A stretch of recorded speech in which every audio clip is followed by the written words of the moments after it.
sabaw na manamis-namis, medyo malapot, at sobrang bango. Ito siya. A healthy recipe naman yung gagawin natin.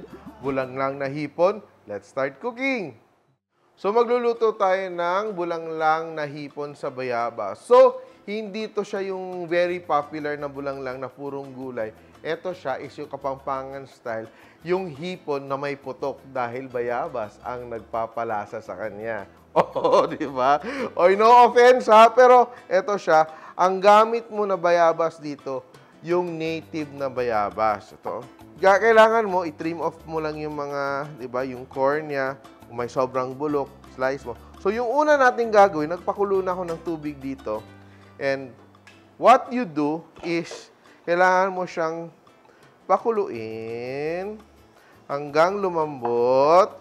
So, ilalaga natin yung ating bayabas para makuha natin yung pulp, no? Ang ibang tao naman, gusto nila nakasama yung seeds. Ako, ayaw ko ng seeds. So, bahala na kayo, no? Kung okay lang sa inyo na maraming buto yung inyong bulanglang, diretso mo na siya, no? Pakuluin mo na siya. Pero yung gagawin ko today is strain ko siya. Ganito gumawa yung lola ko before pag gumagamit ng bayabas.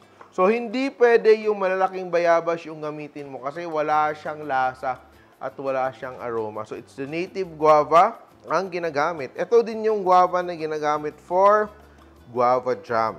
Gagawin natin, prepare na rin natin yung ating ibang sahog. Yan. So, kamatis, sibuyas, medyo malambot na siya.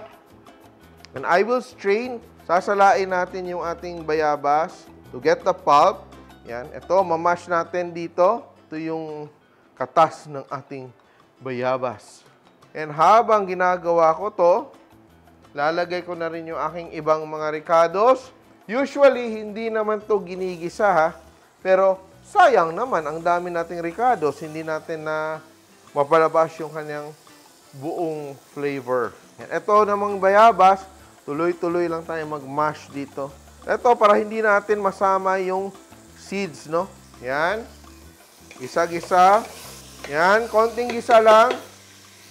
At lalagyan na natin ng ating tubig. At lalagyan natin siya ng ating hugas-bigas. Yan, no? For a little bit of body. Yan, masarap tong ating sabaw. Yan, oh, so tingnan mo ha. Naging very rich na yung ating tubig sa ilalim, no? Yung ating guava puree, no? Yan. So, oh, kumulo na yung ating sabaw. Eto, sobrang mabilis sa itong process. Dagdag natin yung ating hipon. Sarap ng ulam. Yan. Ito, masarap to siya. Ano bang masarap na sausawan nito? Oh, comment nyo below, ha?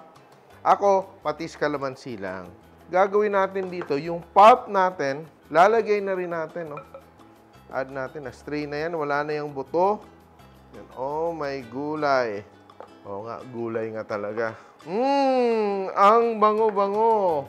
Ayaw natin ma-overcook yung ating shrimp. Siling pangsigang. Yan. Lalagay ko na rin yung aking okra. Kasi paluto na yung ating shrimp, oh. And ang pangtimpla natin ay patis. Pakuluin muna natin yung ating sabaw. And last na natin ilalagay yung ating kangkong, di ba? Minsan sobrang simpleng ulam, very satisfying, no? Lalo na pa it brings back memories. Yan. So ito, kangkong. Yan. Konting luto lang and it will be done. Pwede rin to sa bangus, pritong bangus. Lagay mo dito. Masarap. Pwedeng combination.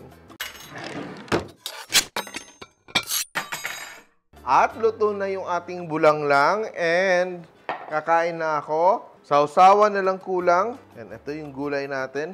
Huwag po overcook. Gulay is life. Ito, simpleng version lang to.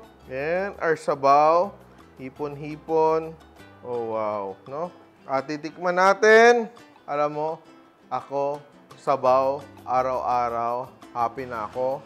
And this one, very simple, very straightforward. Kaya subukan nyo ang ating recipe today. By chance, makahanap kayo ng bayabas sa inyong palengke. Magluto kagad kayo nito. Pwedeng hipon, pwede ding bangus. Pero sobrang sarap. Add whatever vegetables you want. Ito, tunay na healthy, tunay na masarap ang ating bulanglang na hipon. Simple! Please like and share my videos. And if you like more recipes like this, please click here to subscribe. And don't forget to hit the bell button to get notified. Simple!